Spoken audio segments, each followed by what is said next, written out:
This is Lisa from Mobile Tech Review, and today we're going to look at a Yoga by Lenovo. We've done that several times. Well, this is the latest generation Lenovo Yoga 2. Not Pro, just Yoga 2. So this is a little bit lower end model, less expensive, and this is the 13-inch. We're also going to have a review of the 11-inch, and we're going to look at it now. So why is this called the Yoga? Well, for those of you who don't know, and by now I think a lot of you do, it looks like a laptop, doesn't it? You know, you can close it like so, right? But you can open it up and you can do this, and you can keep going and you can do this. So you can use it in basically what's called presentation mode, like so. And the keyboard is deactivated, but look, it's still showing and the keys do still move. This is not like the ThinkPad Yoga where the keys are locked down. But you can also put it in complete flat tablet mode like so. And it works in portrait and in landscape mode. Now this guy is 3.6 pounds, so it's kind of a heavy tablet, but if you're resting it on your leg, if you're resting it on the table, it's okay. Obviously this is not like an iPad. So being, well, a multimodal as they call it, you could use it like a tablet, you could even hold it in portrait, but 13.3 inches, it's kind of, you know, tall, a little bit awkward. I think most people are going to want to use this, if they're going to use it as a tablet, in landscape mode. And you can see it does have rotation, there's also a rotation lock, so you can do that just fine. Now, as ever with the Yoga, the interesting thing is, here's your keyboard back here. Now, it's ignoring me completely because it knows when you put it into this position and it will turn off all keyboard input, and likewise with the trackpad as well. And Lenovo sells those sleeves you can put over this if you don't like the disconcerting feel of the jiggly wiggly keys. At least it's pretty well made and pretty sturdy. People have not had a whole lot of problems with their Yoga keys popping off. Again, if that does bother you, there is the ThinkPad Yoga with the lift and lock keyboard design where it actually raises and lowers the keyboard deck and locks it in position. There still are keys exposed, but they don't click and move, as you can hear. Speaking of clicking and moving, well, this is actually a pretty nice keyboard. Lenovo makes pretty nice keyboards. Their ThinkPads get the most love, and this is still technically a part of the IdeaPad line, but still you get the AccuType style keyboard here. Smile-shaped keys, so a little bit easier to feel where you are. This is backlit. It's a little hard to see, but on the edges there's, see the white ring right there? That's where the backlighting comes out of, also illuminates the letter masking and the number masking on this. One position only for the backlighting. That's all there is. And you can see the key relief is pretty good. Travel could be a little taller, but this is 0.68 inches thick. It's a fairly slim laptop, so there's not room for a whole lot of travel. The keys are nicely damped. The feel is quite good, and I like this better than many keyboards on Ultrabooks that you find on the market and convertibles. The XPS 12, I would say, still beats it. Really nice, a little bit more travel on there, but other than that, good job from Lenovo. And you can see that the D-pad here, the little arrow pad, some of you like to have full-size keys here, which is pretty uncommon. You actually get all four are full-size. Notice the shift key, though, isn't as oversized as normal. That can be annoying if you're used to having the normal ultra-wide shift key, like we have on this side. We have a normal-size shift key right there. There you go. Caps lock and tab and all that kind of stuff is normal. The FN row up top by default controls your multimedia functions, and you will hit the FN button if you want to do F1, F2, F3, and so on. The trackpad, these days usually trackpads are pretty oversized. This one is not so oversized. It behaves pretty well, and it has a slightly, ever so slightly rough texture that I prefer, so you're not just slipping and sliding across the thing. Buttonless, obviously, it works fine, but being a little bit small, I found that I accidentally kind of wandered over to the left side a little too often, being left-handed. Maybe I'd spend more time on that side with the trackpad and did the accidental application swapping in and out that happens with Windows 8. Not the lightest of the 13 inches on Ultrabooks on the market are convertibles. Now, convertibles often weigh a little bit more because they have to have more robust hinges to support this two-sided way of functioning here. So, still, as a tablet, this is hefty. By the way, as a tablet, this works with multi-touch. You get your 10-pointer multi-touch right here. You got pinch zooming. It's certainly a lovely enough looking display. We'll talk about that in detail, but it does not support a pen. If you need a pen, you're going to have to think about the ThinkPad Yoga that has the Wacom pen option on it, or a competing laptop that has a pen. So this is multi-touch only. The hinge, as ever, is sturdy. We've never had a problem with the Yoga hinges on here, and that's what they look like on the back. Pretty much unchanged design. Compared to the last gen Yoga, what's going on here is you get 4th generation Intel CPUs. The design has changed a little bit, just as it did with the Yoga 2 Pro. The soft touch finish is gone. This is still matte plastic, but I kind of miss that kind of soft touch and more contrasty look, the old book look that Lenovo had with some of their U-series IdeaPads and the Yogas of old. So it's getting a little bit more average looking, I guess I would say. Not terrible or anything like that, just a little bit less styling. You can also put this one in presentation mode. You can use it flat back if you want to. But you can do it like that. You can use it as a tint. And Lenovo has software that pops up and it's going to try to tell you what apps you should download for a given position, which is okay. I think it's kind of nagging, to be honest, and there is no facility to actually have it open up a launcher. Say you do download those and you wouldn't want them to launch. Nope. So it's a limited use. And there's our presentation mode right there. And every time the screen rotates, you hear that little sound. That's just for screen rotation. Viewing angles are pretty good. You can see here this is an IPS level display. Gets a little dim on the sides, that's all. No contrast loss. It's not nasty like a TN panel. And right now we have Lenovo's own website loaded here with a variety of price points. And you can see this starts at $899. We have the base configuration, although strangely ours is lacking the caching SSD. So what's the base configuration? This is a Core i5-4200U. That's an Intel 4th generation Core i5 Ultrabook ULV CPU. Pretty much par for the course. Again, with Ultrabooks, if you're looking at 4th generation Intel, you're looking at pretty much the same performance across the board. Intel HD 4400 integrated graphics. Again, that's pretty standard with Ultrabooks. There's not really any room for the cooling required for dedicated graphics. You can get it with 4 or 8 gigs of RAM. RAM is soldered on board. You can't upgrade it yourself. And we'll show you a picture what the internals look like so you can see the lay of the land there. Our base model has a 500 gig spinning conventional hard drive, 5400 RPM. It should have a 16 gig caching SSD to speed up boot and application load times as well. 4 gigs of RAM again is standard for our base model right here. Now you can order it with an SSD if you want, and you can see these prices go all the way up. If you go up to $1169, you can get the Core i7-4500U, 8 gigs of RAM, and a 256 gig SSD.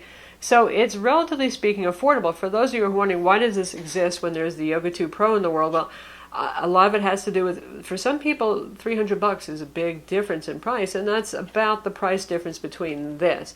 Granted, Best Buy used to have the Yoga 2 Pro on sale very aggressively, but they're not even listing it anymore. On Lenovo's website, the Lenovo Yoga 2 Pro right now is $1399, so this guy is considerably cheaper, and we're talking about the base configurations.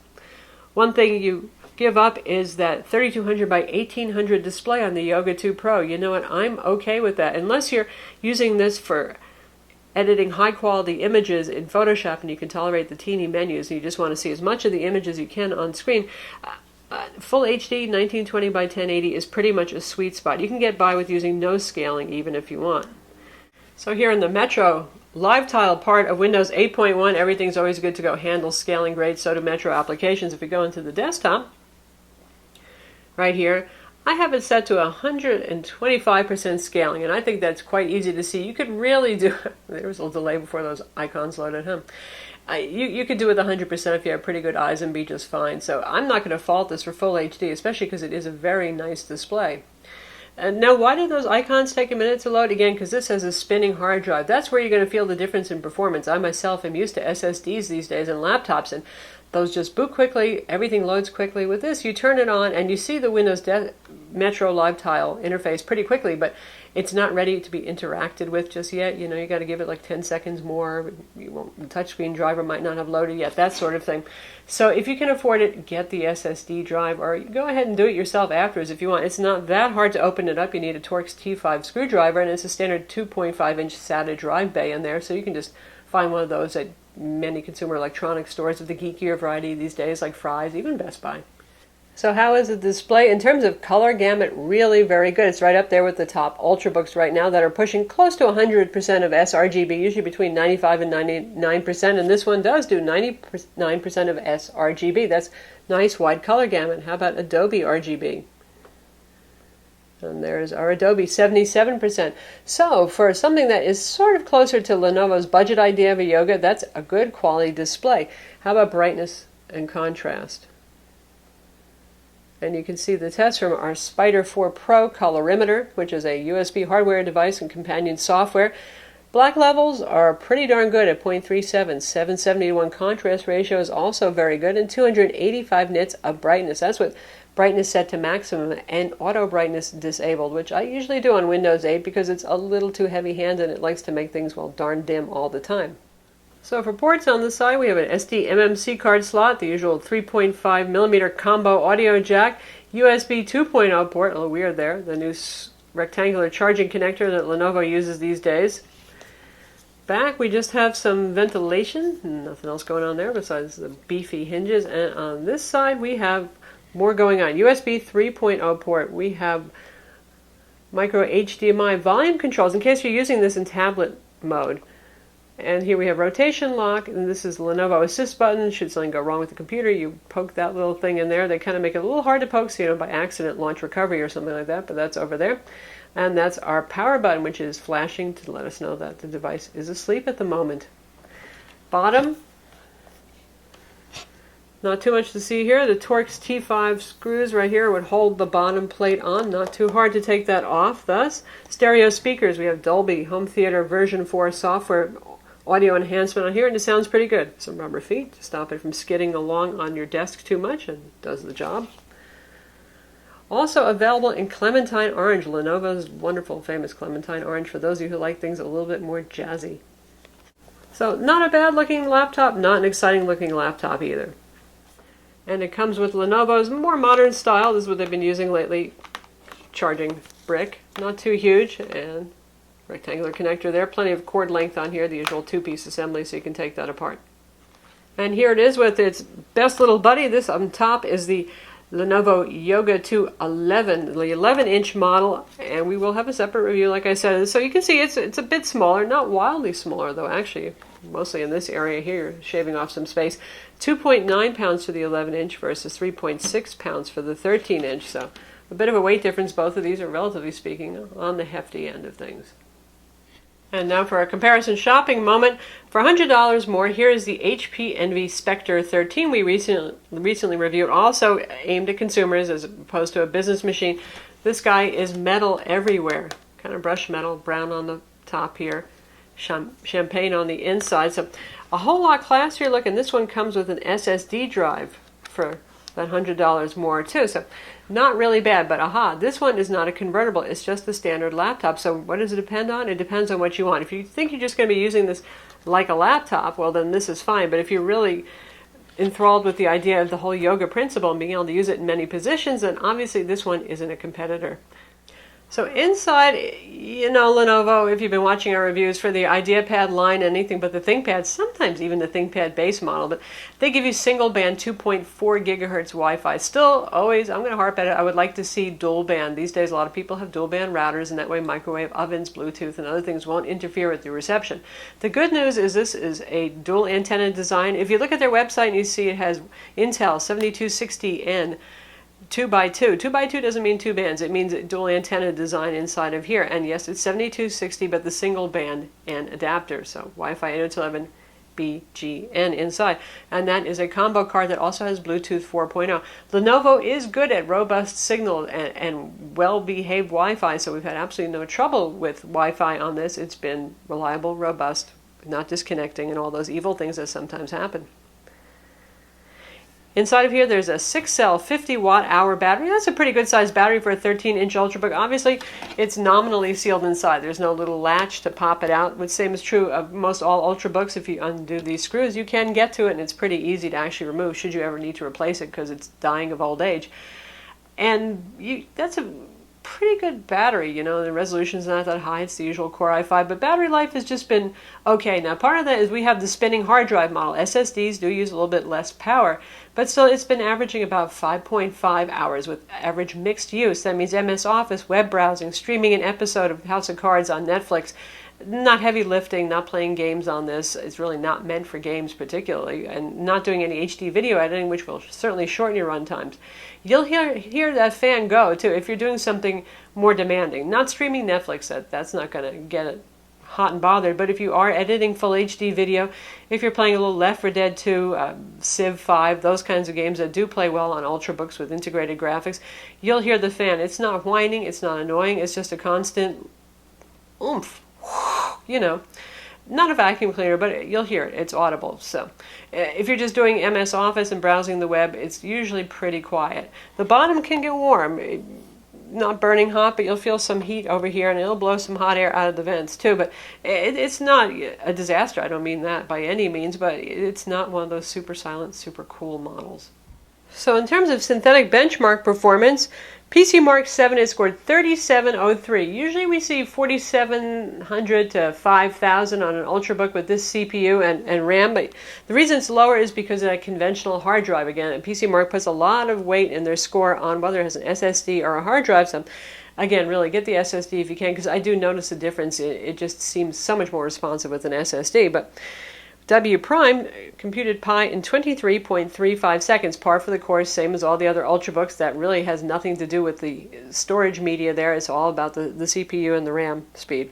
Geekbench 3, again, the same as other competing Ultrabooks, 2634 for single-bit, multi-core 5051 in the 64-bit test. So a perfectly fine performer there for computational tasks compared to other Ultrabooks.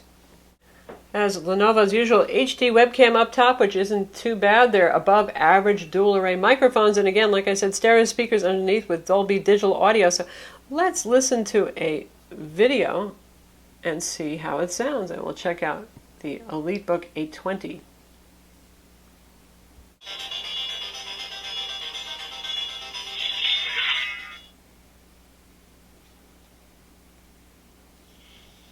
From Mobile Tech Review, and today we're going to look at an HP Business Ultrabook. This is the HP EliteBook 820, 12.5 inch. So we're streaming the full HD model over Wi-Fi. Retro types and businesses that still need Windows 7. Full HD resolution, excuse me. Here's the neat thing about it. It's actually a really nice looking machine. You know, usually Business Ultra.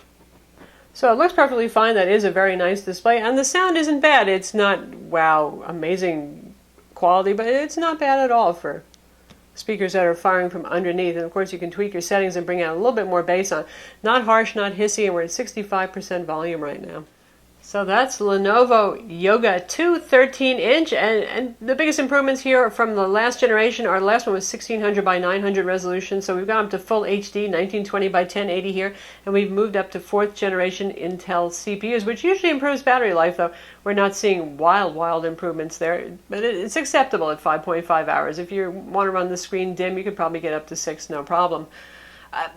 Who is this for? This is for somebody who likes that yoga design, who wants to be able to use this in multi-mode. I know that's been a pretty popular feature of this. Lenovo has done well with that. And if you don't want to spend too much money, so the Yoga 2 Pro is certainly a lovely machine, but again, it's $13.99 on Lenovo's website, and when Best Buy had it, it was still around $1,100 or so. So this guy at $900 brings the yoga design to more people, makes it more affordable, which isn't too bad for the price. There aren't many convertibles that are going to run you much less money with full Intel Core CPUs on here and a full HD high quality display.